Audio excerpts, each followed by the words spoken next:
Long time no see, long time no hear. We Want Winners is back here in June.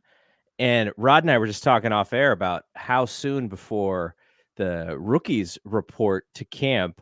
And it's sooner than even realized. So we're not too far from getting back into the swing of things on We Want Winners. But Rod, how has your time away from the podcast been? It's been good. I spend way too much time in those stupid Facebook groups arguing with other Niner fans, but it's been good. I guess I kind of justify that as research for what we do. So yeah, I'm excited to be back and talk about these questions that you so assiduously prepared, and I'm ready. Yeah, let's go.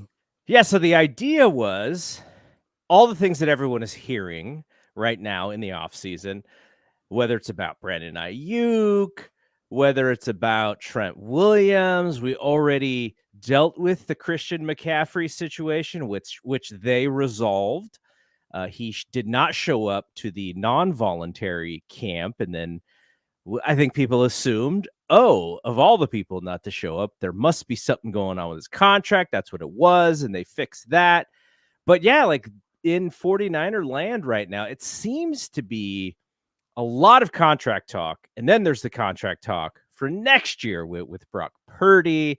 And I think a lot of the Brock Purdy stuff is actually affecting the numbers right now. So we're going to actually kick this off with question number one, which I sent to Rod. And I said, are the 49ers and Brandon Ayuk playing the worst game of poker ever?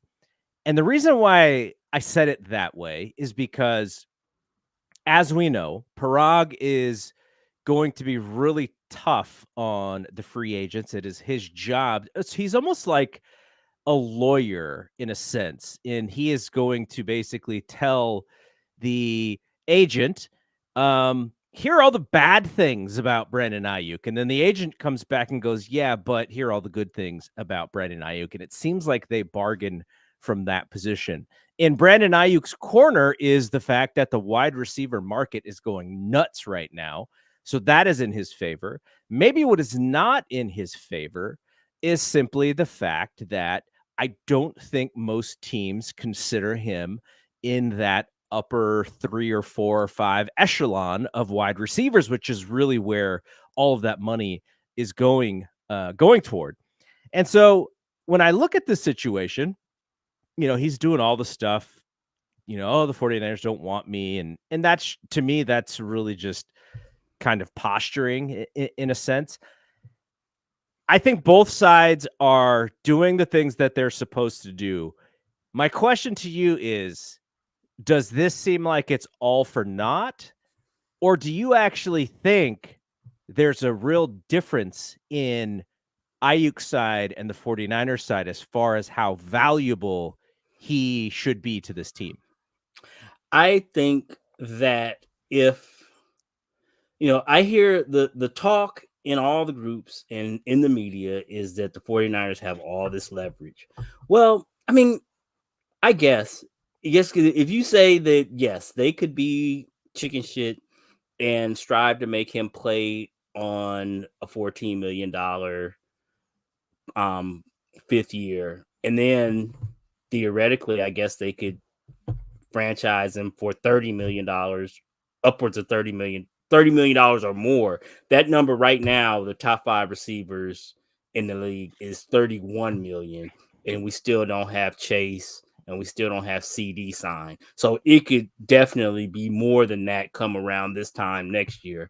And then if you go 120% of that number is like 36 million plus. So they could, make him play for, what is that? It's 36 plus 14 is 50 plus another 30 is $80 million with no cap relief. Because that 30 million hits your cap, all of it, no offset, no bonus, no nothing. So they could do that entering into a year when they're going to have to extend Brock. or they could extend him. It just doesn't. Franchise tag. Excuse me. Are you talking about the franchise tag? So if they were to do that, they have the right. Everybody says, well, they have the leverage. They can make him play out his extension and then, franchise him twice. I mean, I guess they could do that, but that just doesn't make any sense. I don't see how that makes sense from their standpoint. And if they didn't want to be in the Brandon Ayuk business, the time to have traded him was in March. I mean, it's you still hear some, I think, ignorant people talking about they could trade him. What are they going to trade him for picks now? I mean, that doesn't make any sense unless, even if Pearsall is everything they expect him to be, I guess he could be Puka. I guess that could happen, but I just don't. I don't know if I was trying to be in New Orleans in February. I don't know that would be the gamble that I'd be willing to make. Okay, so let's go back on that. Do you think he would even report without having the new deal? He's not playing on it. He's not. Everybody knows he's not playing for $14 million. They know, because that's the risk, right? If they want to play hardball with him and they want to talk about franchise tag, he could literally not report and he could just hold out. Or he could hold in, report, and just have, I got tightness in my calf. I got tightness in my hamstring, and just get his money and just, again, hold in. And not to say, I mean, that's an extreme case that he would, workers comp him to death. But I mean, if they call themselves playing hardball, that's the other side's version of hardball is to report and just be hurt.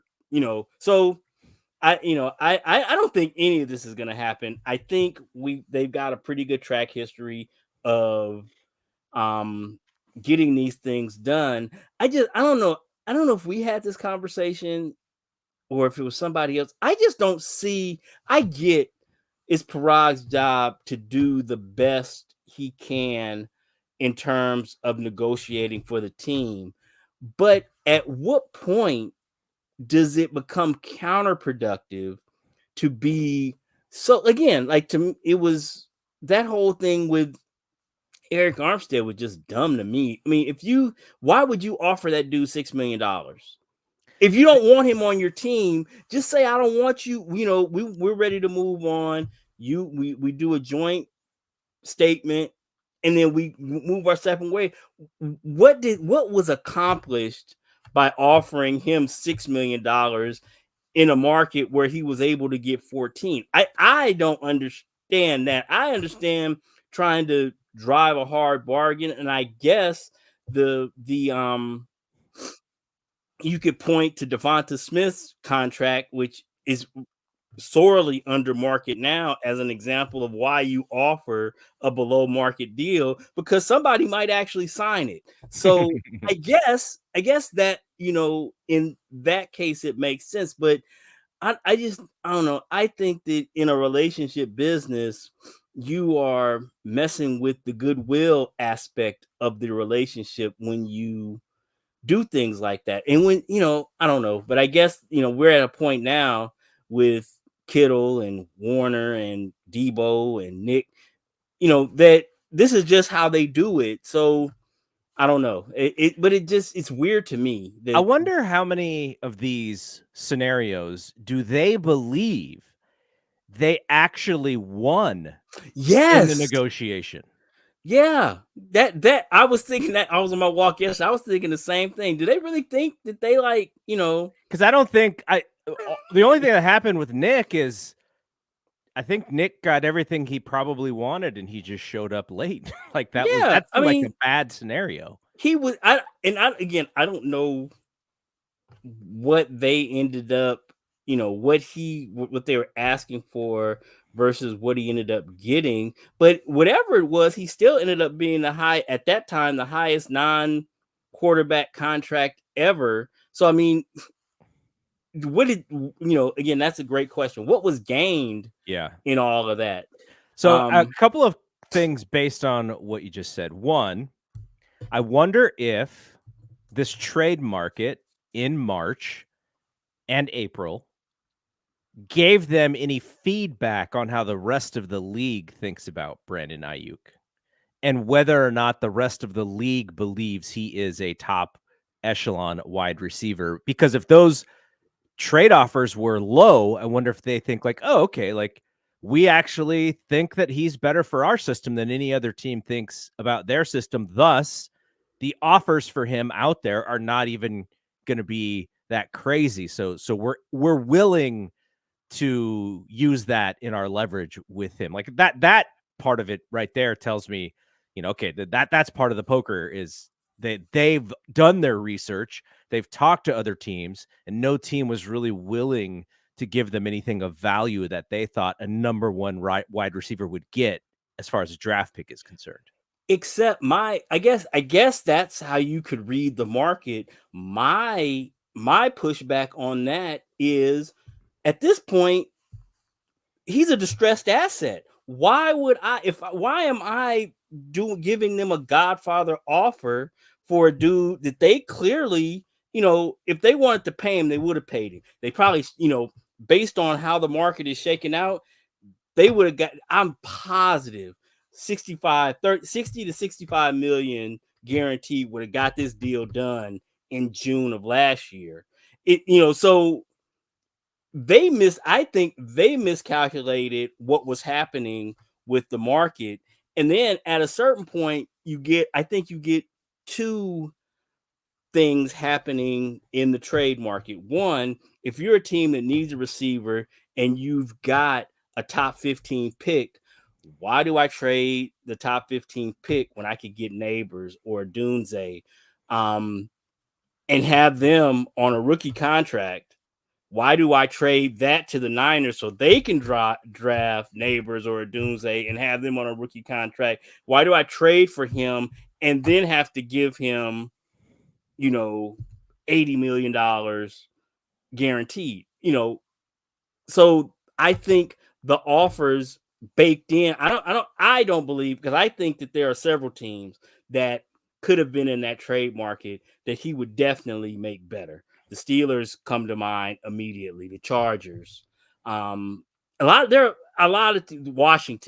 There are a lot of teams where you put Brandon Ayuk there and it immediately elevates. So I don't happen to believe that that people are out on him. It's just like the Giants were another one of those teams where they ended up drafting Malik Neighbors.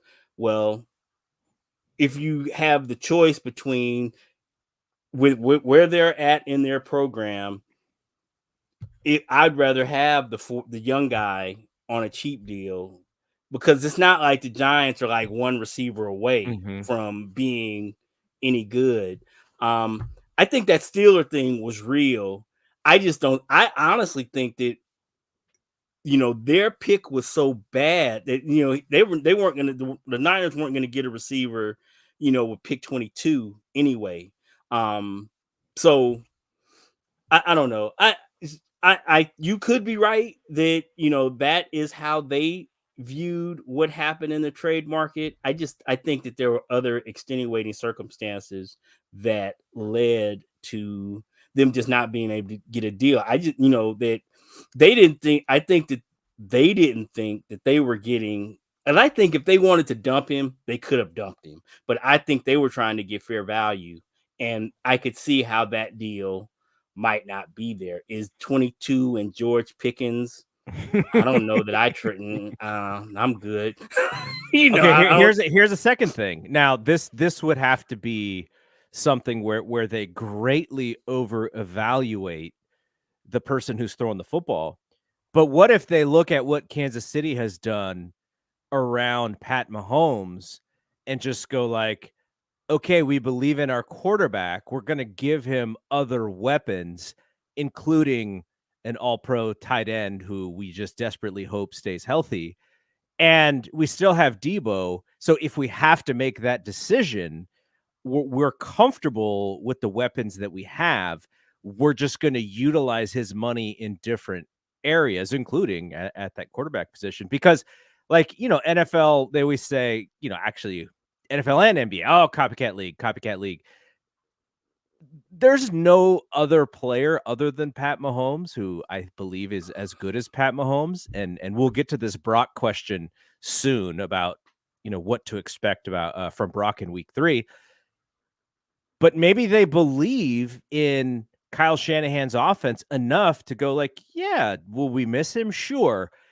But it just opens up opportunities for other people, including our tight end, including our running back, including this new kid. I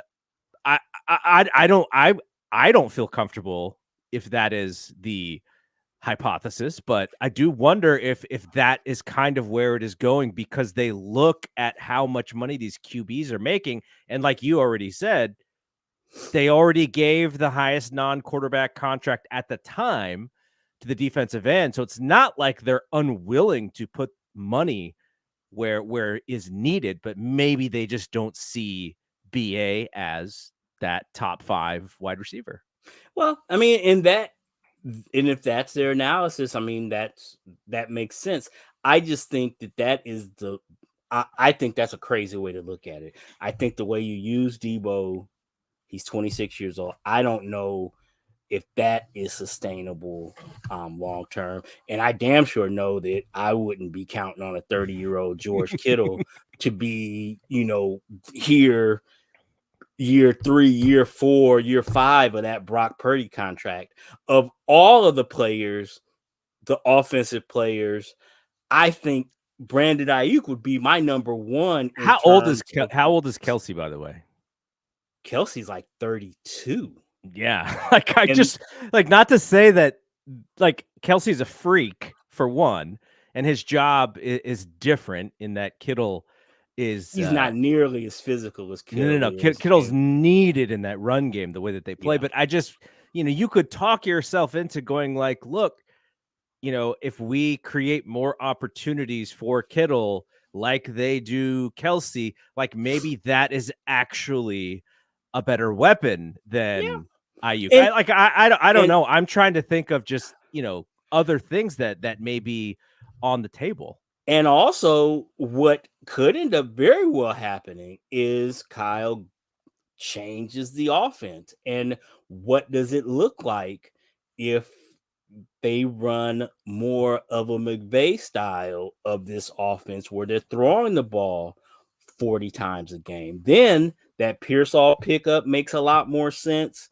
The question is, running the ball has always been a very, very integral part of the success here. Yeah. And what happens if you decide we're just going to go 3 wide and we're going to sling the ball around the field and Brock's going to get 40 attempts? His numbers will probably go up, but I don't know that we're not a 8 and a 9 football team, based on the way that running the ball, not only it gives you an identity as a physical football team. Nobody likes playing the 49ers because we just beat your ass.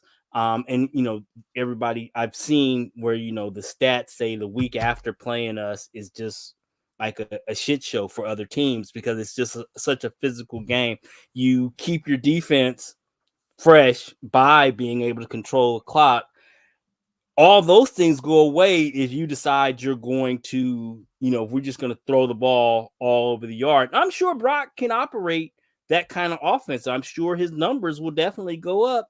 The question will become, is that winning football? And I don't know the answer to that, but that is a possibility. Under that scenario, maybe you make the decision that you don't have to. I don't know though.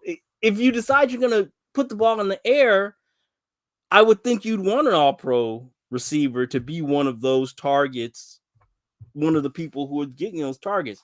I don't know. That it'll be interesting to see how it plays out, but it seems like they are sending mixed signals about where this is going. But that to me has been that's been the theme of this whole offseason. That has just been, it doesn't make sense to me how we've been moving. It doesn't seem like we've been moving like a team that we felt was, a move here or a move there away from winning a championship. You know what's funny about the money situation of the entire league right now? They signed that new television deal a couple of years back for record money, like insane money. I think they already have signers' remorse that they didn't get enough money. Now, the interesting thing about those deals is I think they were 11-year deals, but I think they have 5-year outs.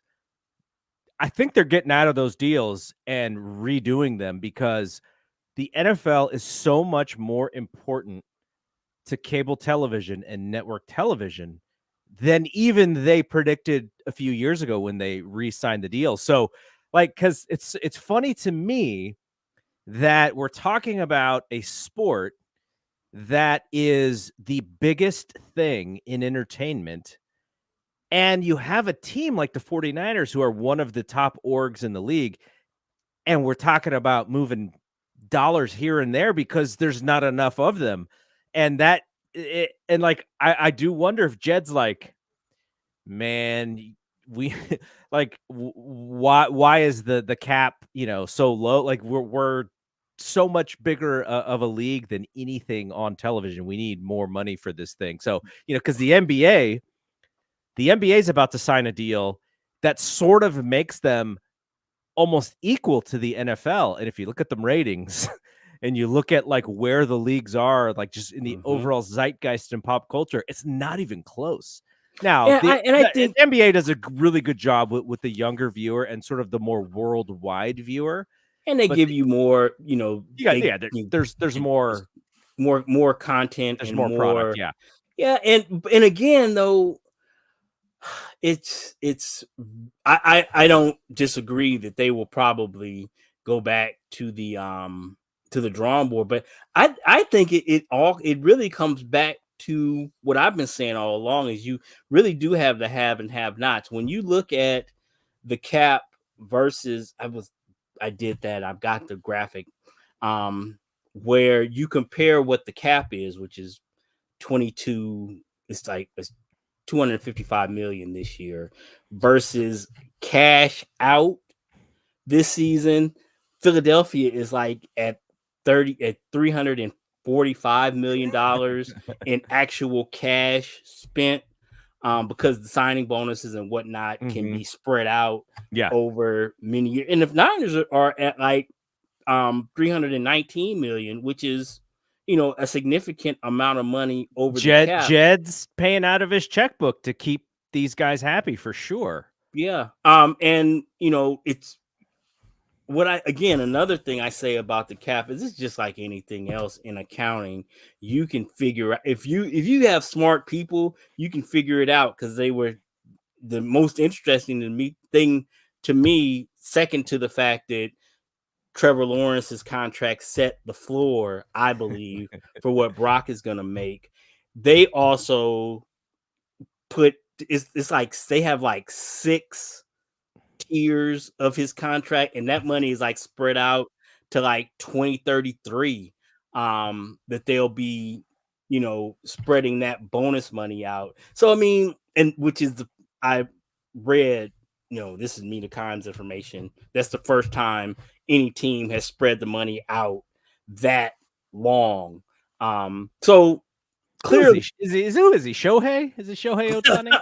Exactly. So if you're creative, if you have the cash, number one, and you're creative, you can figure out ways to make all this the cap stuff work. That $255 million is for show, because if you're willing to spend the money, you can, there are ways around it.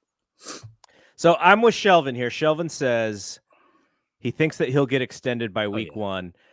I believe so too. And the main reason I think so, I think he's Brock's favorite receiver.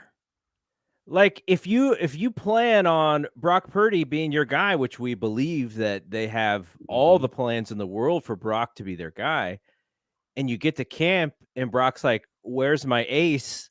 And you're like, "Oh," like I think Not that Brock at this point in his career, not that he can come and, slam his fist on the table and be like, get my guy in here at this point in his career. But I think it means something that the guy who he has the best chemistry with and who he probably looks to in need of help is the guy who's doing, and I'm sure Brandon Ayuk's team is betting on that as well. Like, look, this is the guy who works best with your franchise quarterback. So I'm with Shelvin. I actually think it gets done before week 1.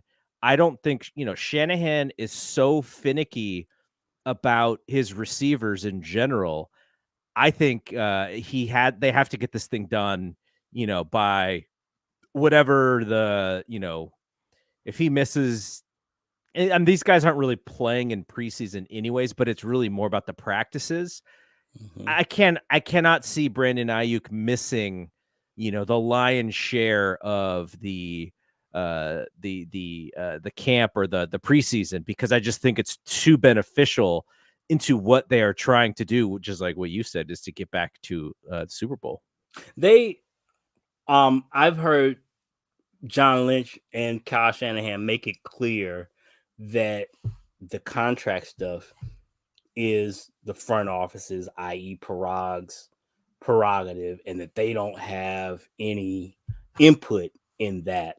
But I cannot believe that at a certain point, neither one of those dudes are like, dude, we really need to make this happen. Like I know for a fact I read an article. They said when things were getting super contentious with George, that Kyle at one point was like, look, this can't. It's a great way to play good cop, bad cop too, because it tells George, yeah, this guy, this lawyer guy, of course he's a jerk, but your coaches really, really want you. And I think that is a good cop, bad cop situation. Yeah. Yeah. So I agree with you all that I think at this point, it's gonna happen. It's just a matter of when and how much camp does he miss. And I think you're on to something that I think that receiver is a little different than like even defensive end with Nick, in that there's a timing element to, being in sync with Brock, that, you really don't have with your defensive end. I mean, he has to fit in, I guess, with the rest of his teammates, but really pass rushing is, it's an individual sport, so as long as he comes in and he's able to beat the man in front of him and play within the structure of the defense, how many, like you had just said, how many reps is Nick actually going to get in a game? And hell, in training camp, him and Trent's reps are really, really, the other guys get those reps. They don't, what are we doing having Nick out here on the practice field in pass rush drills? We get it. He beats everybody's ass. And, we don't need that. Just go ahead and stand over on the side and drink some Kool-Aid, looking like David, the statue. That dude has never had a sip of Kool-Aid in his life. Exactly. He's drinking the Ion plus water with all the electrolytes, and yeah, he's not. Exactly. Yeah. But, here, the passing of Willie Mays. I started thinking a little bit about, when you are the greatest at something, you're kind of paving the way in the sport for the people who come after you. And I know Willie in his day was like the highest paid guy in his day. But also at the same time, when he's retiring in his early 40s and he has to still kind of find things to do to use his name to make some dollars, and he sees, in the late 70s and the early 80s, and then you get to the mid 80s and you're like, oh, Nolan Ryan makes $1 million, and Willie's like, man, it's the money had jumped so much, and some of that is on the backs of him and his players of his era. He played right there in the middle of the reserve clause era, Yeah. so it wasn't like they had any kind of rights at all. And then how does he experience that to see the shift go so far to the right where they didn't have any rights? And then, basically the players, by the mid 80s, the players are calling the shots. Even free agency. Mhm. I've read back on some of the early baseball free agency rules. And basically, if you wanted to sign with another team, in order to sign you, that team had to give up their number 1 draft pick. If Mhm. you were in that upper echelon, like they graded what your Mhm. value was. So, they're already basically restricting your market Mhm. because of the fact that the other team would have to give up a top pick. And like just the idea, like, and so just trying to put it in context of the NFL, you look at the wide receiver market, like, I'm not saying that Jerry Rice was not paid well for his time, but you know, Keyshawn Johnson, can you imagine what Keyshawn Johnson is thinking right now? Because in his time, he was constantly fighting for not only the recognition of that position, but also like, this quarterback is terrible and Mhm. I'm great and he makes way more money than I do. Like, this Mhm. isn't fair, right? Just and I don't know if it was Keyshawn who was making that declaration, but I'm just saying, we've heard over the years, throw me the damn ball, like just like I'm the guy. And now you look at the wide receivers and now they're finally getting their recognition. They're still not getting paid. Danny Dimes is getting paid way more money than the Mhm. top wide receiver, and he doesn't even have, their value. But it's because of the quarterback market. But I was thinking about the wide receivers, and I'm so happy for the wide receiver for that position to finally, get the recognition with these deals. But then you look at other positions, and we've had this conversation before. Like running back is even worse now than it's ever been, and so there's a trade-off, and we look at, defensive end, obviously, especially your top end is going to get that money. And yet safeties are like, Tashawn Gibson is like, I don't even know if I want to play anymore. And the Mhm. Niners are like, no, we need you. And so it's just so crazy how the positions and which positions make money and which positions are kind of like, oh, we can just plug guys in here and there. I'm very interested to see where this stuff goes because, again, going back to this Kansas City Chiefs formula, they've actually de-invested in wide receivers and have said, we got the number 1 quarterback and he'll figure out a way. We'll just put him in positions to find guys and make guys. And that's how, that's where they're going. So that's the thing I'm really intrigued about where this whole thing goes. Yeah. All right, It, question number 2. mhm. Let's talk about our guy Brock. What's your expectation for season 3? If he has a better year than season 2, then I don't even know, because season 2 was so excellent. I have to believe that there could be a little bit of a, maybe a regression from Brock. Just teams have more tape on him. You started to see in the playoffs, like, the Niners sort of script these plays and people are jumping routes and so like, oh my God, where's Brock throwing that one in the first quarter? And then they would kind of figure it out and then he would play well. But is your expectation that Brock plays about the same as season 2? Because that's a very high level. That's near MVP level, according to some. Or do you expect a little regression from him?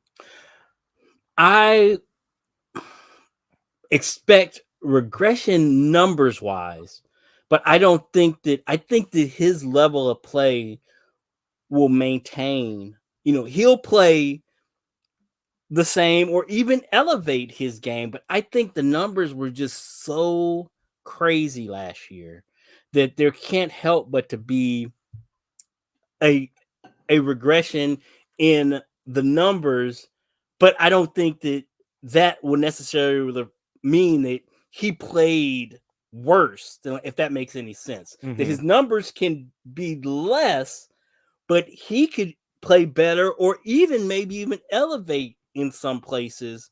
But if you're not watching the games and you're just looking at the numbers, you might be like, "Oh, he's not playing well." Perfect example. I was talking to somebody about this today. Is that if you just looked at the numbers, you would think from the year before, Nick regressed as a Yeah. player. His numbers weren't as good, but he was still a very, very good player. And he only looked like he regressed when you are comparing him to defensive player of the year, Yeah. Nick. I mean, and if you do that, so if you're gonna look at Brock through the lens of last year and try to judge this year based solely on the numbers, I think there's a chance that you come away disappointed. But I don't think that that'll necessarily mean that he has regressed as a player. Like I say, there are going to be a lot of factors. You're going to have teams have more tape on him. I think we saw some things from the Chiefs, especially targeting the right side of our offensive line that we didn't do anything to address. That if those dudes don't get better, could be a problem. I think my biggest concern with Brock and the way that we are currently constructed, I've mentioned it before in other places. When you see the way the Saints built their offensive line with Drew Brees, those dudes in the middle were super solid as pass blockers. You know, it was kind of a hodgepodge in terms of being able to run the ball, but there wasn't going to be a whole lot of pressure in Drew Brees' face. I just think you have to build your team with when you have a quarterback like Brock, you have to build your team with that in mind. You can't have a bunch of pressure in his face. And we just do that. And you kind of see he's developing this habit of where he's just like rolling out even on phantom pressure when there isn't really any pressure. He gets so much pressure that sometimes he kind of feels it when it's not even there. And I'm not saying that's his fault. His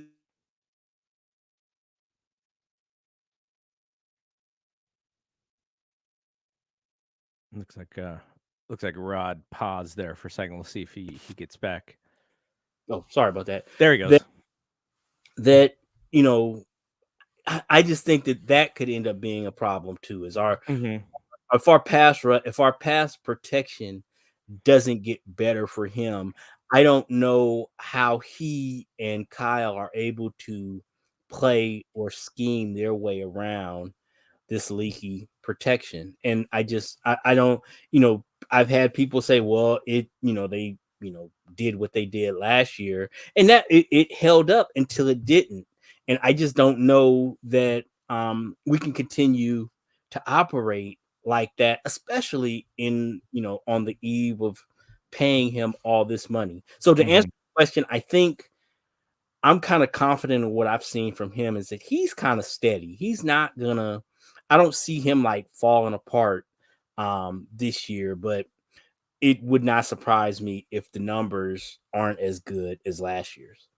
Yeah, I think the talking head shows that dominate the midweek in the football season, I think they're going to look at those numbers and they're going to use that to justify the narrative that they want to paint around him. Uh, a like Nick Wright, but the win-loss record, I think, will be what the 49er fans kind of look at as, okay, is Brock playing well or not? I mean, unless the defense is just trash, which I don't think the defense is going to be trash, but I do worry a little bit about some of the holes that they tried to plug with, like you said, with Armstead leaving, where Dre Greenlaw's obviously not going to be ready for the beginning of the season. We'll see if Hufanga is ready. So there's some worry a little bit, I'm sure, at least in the beginning of the season because of injuries. But if the Niners come out of the gate strong and they are a 11-win team, 12-win team, even if Brock's numbers are slightly down, I think that's what we care about. But maybe the NFL at large, those shows, I think they're gonna put his stats under a microscope because of what you just said, which is they're gonna be paying him a lot of money next year, so that those folks are gonna try and get out ahead of that one and do that. How long before we are where the Cowboys are with Dak, with Brock, where it doesn't matter what Dak does in the regular season at this point? It's his, the narrative around him and his legacy really is going to be tied to his postseason success. I don't know that we're there yet with Brock, but I can easily see that, because Jimmy won a bunch of regular season games. So, and again, I'm not comparing the two, but I think Brock already is a better quarterback than Jimmy Garoppolo. But I think with our depth, and there's a whole lot of factors that set us up for regular season success, but we keep stubbing our toe. And let's be real, even Brock fans have to admit last postseason wasn't great. I mean, I recall a lot that I was watching that Green Bay Packer game, and that was a tough watch because Brock struggled.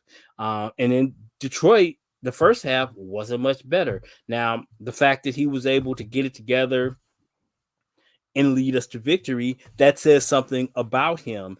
And then I know some people I think, because I'm not like a Brock stan, but to put the Super Bowl, to lay that at his feet, I think is unfair, because there were plays that, if you want to say he didn't make those plays, okay, but you have to be fair that the plays that I saw him miss, it wasn't because he just missed.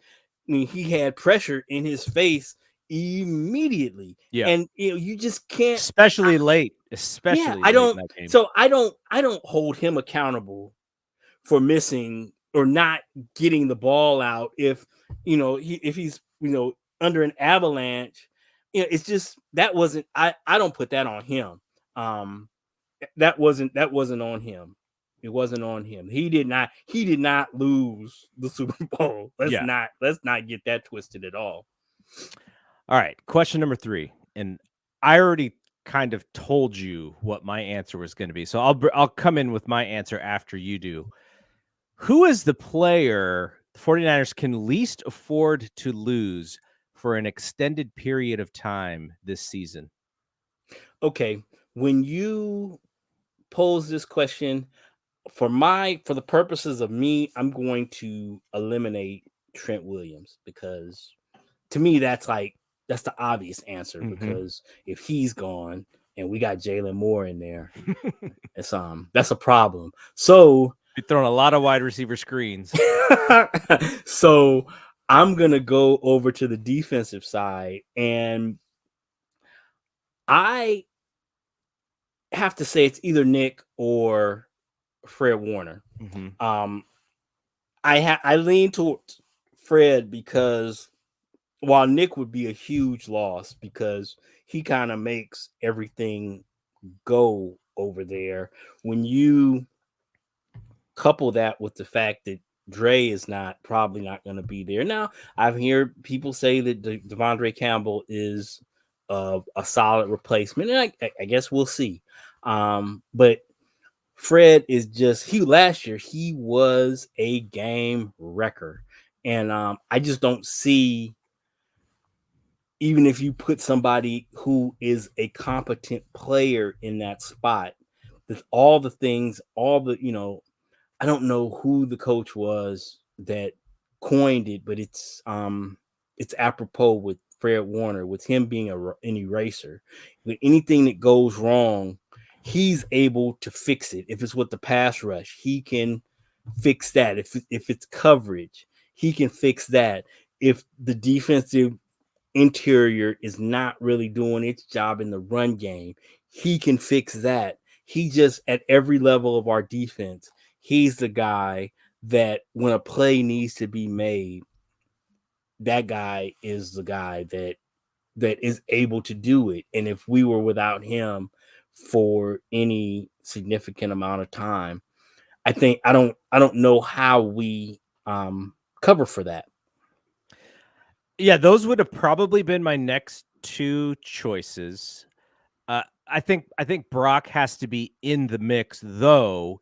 Oh, They yeah. did bring in Josh Dobbs, and Josh Dobbs has a lot of stuff that he could do. He's kind of like what they had last year with Darnold, whereas you're like, yeah, like Brock is the guy, but if Darnold came in, you're kind of like, I wouldn't mind trying, seeing what Darnold could do in this offense. Like that was kind of how, and I feel the same way with Josh Dobbs. Not that we want Brock to be gone. So I think it's Trent 100%. And I was thinking of the next person on the offense and not a Brock. It could be Kittle, and it's probably Kittle because they just don't have any depth in that position. Like you look at the guys who they brought in, they're trying to alleviate some of the snaps for George so that he can stay healthier. And they have not been able to bring in anybody who has been able to do that. So, yeah, I think that's the list. Those are the guys. Like CMC is very valuable, but you also believe in the idea that Shanahan could find ways to get, whether it's JP, whether it's Elijah, even this new kid that they drafted, Guerendo, I think it's Guerendo. I just read a piece on him from Matt Barrows, and they kind of think that he could be a sort of a late bloomer like Mostert. So there are options there. I don't know. Debo, I don't know. With him not being there, it seems like it affects the way Kyle calls games. I don't know. It seems like in a lot of ways, even you look at the Super Bowl as I was kind of looking at the game and those numbers, and like he led the team in targets by a lot in that game. And it just seems like Debo is a guy that Kyle, really leans on, and you can kind of just see his galaxy brain with Debo and like the way he uses him. And I know he spends a lot of time with Debo in the game plan. And when he's not there, it's like, oh shit. Who am I gonna, I had all of these things drawn up to like use him as a decoy and you get him the ball here. And it's just there's really nobody else. I mean, you could, I guess there's some of that stuff you can give to the Ray McLeod types. There's some of that stuff you can parcel out to JJ, but Debo is he is a unique.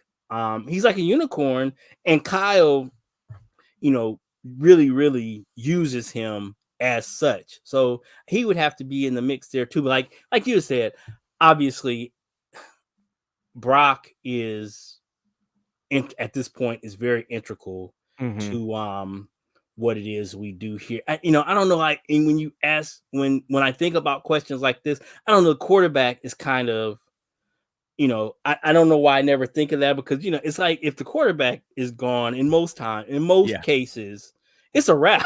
It's a wrap, because the instances of backup quarterbacks, doing the Nick Foles type things, it's just rare. It's really rare. So, but yeah, you're probably right. Dobbs seems like he's he's definitely a smart guy, and he can do some things. So if it's like for 1 or 2 weeks, I think that would be good. I know I wouldn't want to be without Brock for a long period of time. All right, question number 4. This is an interesting one. Who has the most non-Nick Bosa sacks this year for the team? I'm going to give you and the listeners a list of guys on the depth chart here. So Javon Hargrave, who they brought in to help in that aspect last year. You have Leonard Floyd, who they signed this year. You have Gross Matos, who they also signed in the offseason. You have Drake Jackson. By the way, you think Drake Jackson comes into camp and just changes his first name to Kendrick? He's like, I can't do this anymore. I cannot be Drake. BBL Drake. Yeah. Yeah. So there. I mean, I think those would probably be the folks. You know, you could go and maybe one of the other guys kind of comes out of nowhere, but I think those are probably the folks who people would select from. Who do you think? Well, I think if it's not Hargrave, that's a problem. And my hope is that it's Drake, that he's able to come in and take those. I hope it would be my hope that it's more of a split between him and Floyd, and that he is able to shine, because it just, just in watching Floyd, I've kind of, I've got thoughts about that signing. And when you watch him play, he's a hustle dude, and he just works his way into a bunch of sacks. Because I started looking at him because I was just looking at his numbers. It was odd to me. It's like he had double-digit sacks, but then no hurries, no just quarterback hits. It was sacks, and that's it. His pass rush production wasn't. It was so uneven. And it's just he just hustles, and if he's gonna keep on playing until the whistle. He's not an overwhelming pass rusher, where Drake is a talented dude, and he just hasn't put it together. So but I think we're at a point where it's put up or shut up at this point. What is this, year 3? Yeah. If it doesn't happen now, I would think that the chances of it happening here, at least, have to go down precipitously. And I mean, it would, at this point, he just has to be out on the field to play bad or play good, because we just haven't seen him. That's a huge problem, is that he just hasn't played a bunch of snaps at this point. So I'm rooting for him to show some signs of life, because we could really use it. And I think a combination of him and Floyd and the other guy, the two-name guy, would be, I think that's the most ideal situation. I'm hoping that it's not, we don't end up in a situation where, Floyd is playing 600 snaps. I don't think that is, he seems like a solid player, and there's going to be opportunities opposite Nick, but I hope that Drake is able to get in there and, kind of be as advertised. So I'm going with Drake. I would like to see Hargrave. I would like to see his numbers come up as well.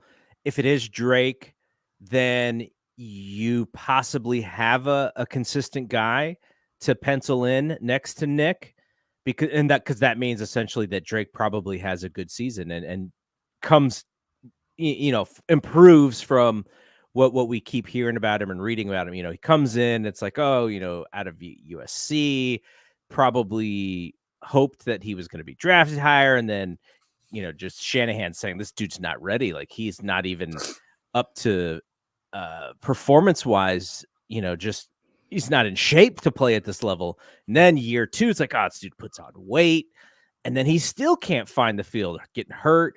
So if it is him, I think that's a very positive thing. So if you're kind of looking for the improvement of the team, you kind of hope that it is him. And what's going to be funny is, when it is, if it is, I'll say Leonard Floyd, he's going to be such a fan favorite because of what you just said, in that he's going to get a lot of sacks when the coverage is actually pretty good. And that's kind of what causes the quarterback to not be able to get the ball out, and he's going to be able to find ways to get to the quarterback just by outworking. And so that will be like I think the fans will really dig that, but it's kind of really not the way. It's empty. Those are empty sacks. Yeah, it's not the way that you want to do it, because you're hoping that that your coverage is going to be doing a lot of the work there. But maybe Nick's already there by the time he gets there. That could also be a because thing. That's the thing with our sacks. That's the thing with our secondary is it's actually built. We are not a lockdown corner group. It's our coverage. The whether it's good or not has always been predicated on the pass rush. We can cover for 2.5 seconds if those guys are heating the quarterback up. But if they don't, like you say, we don't. I can't recall a whole bunch of coverage sacks, over the past 3 years where we just have the guys back there locked down and then there's just nowhere to go with the football. It just doesn't happen in the structure of this scheme, in the cover 3, cover 6 zone. It's just, if you aren't heating the quarterback up, those guys have the spaces for them to run to, and it's hard to stay with them for a super long period of time. So if we're able to get that, Mooney does okay, but if you look at none of our corners really have great man-to-man coverage numbers, but that's not normally, if they're being asked to do that, it's kind of out of character for us. We did more than we ever did last year, and I'm sure that goes back to Steve Wilks in his preference. So that is probably ixnay on the Wilksay stuff at this point. So we'll see. Again, it's always been that way with this defense since Kyle took over. As the pass rush goes, so does this defense. And I think you hit the nail on the head that we need some non-Nick performance. I mean, because he's going to give us what he's going to give us, and it's going to be up at the top of the league. But you would think that, Hargrave playing next to him, that would give him some opportunities. You would think whoever's at that defensive end position opposite would have some opportunities, and they just have to win. They really have to win. So, yeah. All right, last question. This one isn't really answerable, I don't think, because we don't really know what to expect. I don't know how much UFL you watched. I watched 0. Mm-hmm. But these new kickoff rules from the return aspect. Now, all of the things that I've heard, and this is just from people kind of hypothesizing, is the way that the new kickoff rules are structured and how the other team, you start a lot closer, but you can't actually start running downfield. So they believe that there could be some zone running complements to the kickoff game. And then, the Niners have a bunch of these folks who we mentioned Guerendo already. They have some of these guys who they've returned kicks in the past, and you could even I don't want to see Christian back there, but in a pinch, if it is more, if it is more like an actual running play than it is like a kickoff, then maybe the danger element of those guys getting hurt on stuff like that lessens. But do you think the Niners are going to be able to take advantage, or is it going to be, like I just sometimes I sort of feel like the way that they put their roster together, special teams is sort of last priority because they're so into the other positions on the field being higher priority. Yeah, I think based on what I've read, guys like Purcell, Debo is just, you put the ball in his hand and he can make magic happen. But you get to a point, at what point do you want to, get the ball out of his hands and let other people do that heavy lifting. BBD showed some promise last year back there.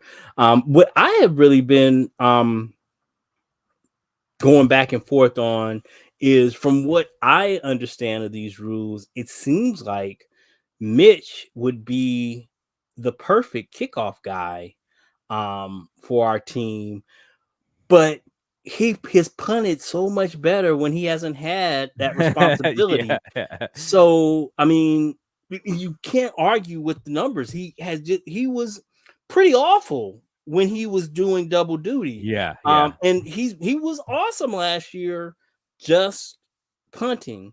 So, I mean, but it seems like I guess you really can't go wrong if you're just kicking the ball out the end zone. But it seems like if you can get somebody who can place the ball in, that dead zone between the 25 and the goal line, which people who know more about it than me say those Australian rules type kickers Mm-hmm. have an advantage in doing.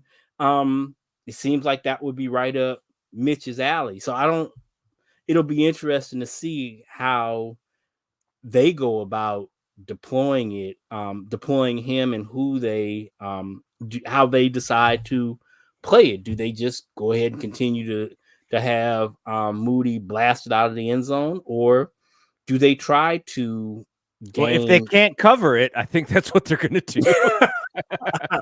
Yeah, do you try to gain an advantage by kicking it short and then covering it? Again, like you say, the last several years have been kind of an adventure when it comes to our special teams. But it would seem to me, if you could find an edge, that would, it can't be anything but good. So I think it's gonna be interesting to see the different ways people go about trying to take advantage of this new thing. Do you think that they did this because they want to liven up the kickoffs, and this idea of these kickers are just so strong and they just all kick it out of the end zone now? Or do you believe that they had safety in mind when they created this rule? I mean, I'm sure it's both, but Mm-hmm. do you think which one do you think was more of the priority for doing it this I way? I think they are trying to add some excitement and some scoring in the kickoff game, because I mean, it would seem to me it seemed to me before they were trying to phase it out. It was like they didn't want, they didn't want the risk of, you know, the injury with those high speed collisions, which, now that I think about it, it was something that we just kind of grew up with. But yeah, it is kind of crazy to have those dudes giving those dudes a 30-yard start and just having Mhm. them, like he's seeking missiles at these dudes. But yeah, I think you're right. I think you hit on it. It's a bit of both. I think because let's face it, taking it to the house on a kickoff is one of the most exciting plays in football. It really can be. And so if you can do that, um, while trying to eliminate, because it just makes sense that if they can't start running until the ball is caught or kicked. Yeah, it's a good question. I'm not 100% sure myself. Yeah, so yeah, because if it's caught, then that's crazy. But to have to, it's like almost the opposite. Of being at a dead stop, you can't go. And if it's kicked, I mean, even still, the ball gets down there so fast that you the runner is definitely not as disadvantaged as he was in the former thing. And I think that if we do get some returns out of it, that it will add an element to the game that will be that's much more interesting than watching these dudes just kick the ball out of the end zone. Because at that point, it's like you say, it's gotten to the point where all these guys can do it. At that point, you might as well, if we're going to do that, you might as well just set it at the 35 and just eliminate the whole exercise. Yeah, that would be the safest. Yeah, I mean, it's gotten thinking to the about point safety. where it's so we're kicking it out of the end zone. It's so routine that if we're just gonna continue to go down that path, we might as well just And here's the eliminate it. thing: if you're the Players Association, you're probably into changes that create these opportunities, because if the owners are like, okay, yeah, let's get rid of kickoffs, then yeah, you don't need 7 players on the Mm-hmm. roster now, and you don't Mm-hmm. want to see that happen. Right. I'm just interested to see how it works, because a lot of times with rule changes, you kind of think, you hypothesize like this is actually what's going to happen, and then you do it, and it actually changes in a way that you don't think. Like I remember this is in the late 90s, the NBA shortened the 3-point line. And the idea was, well, if we shorten it, then more people will shoot it and more people will make it. And I think that, I think the numbers were up, but it didn't open the floor or open the court as much as they Right. thought it would. Mm-hmm. And in fact, if I remember, I'm not 100% sure, but after the third year or whatever of the experiment, what they found was that the really good defenders were able to close out on the Right. short line very, Mm-hmm. easier than if it was extended further You back. can pretty So much guard too. Like the longer wings could actually guard. You can yeah, stay home and then still be able to close out. And it's so crazy to me how you see dudes who are still able to do that with the line where it is. yeah, That they're just, so the good defenders can. So that I makes just like sense. just watch Wemby like just run out on threes. I'm just like, oh my god, this dude is That's closing crazy. at the fastest speed ever. But yeah, so no, I mean, I'm super intrigued, and I do hope that it does create a little bit more of excitement. But if you're someone like Kyle, you're probably looking at it from the standpoint of like, we just don't want it to hurt our our Mhm. defensive field position. Like, let's just make sure we know how to stop this.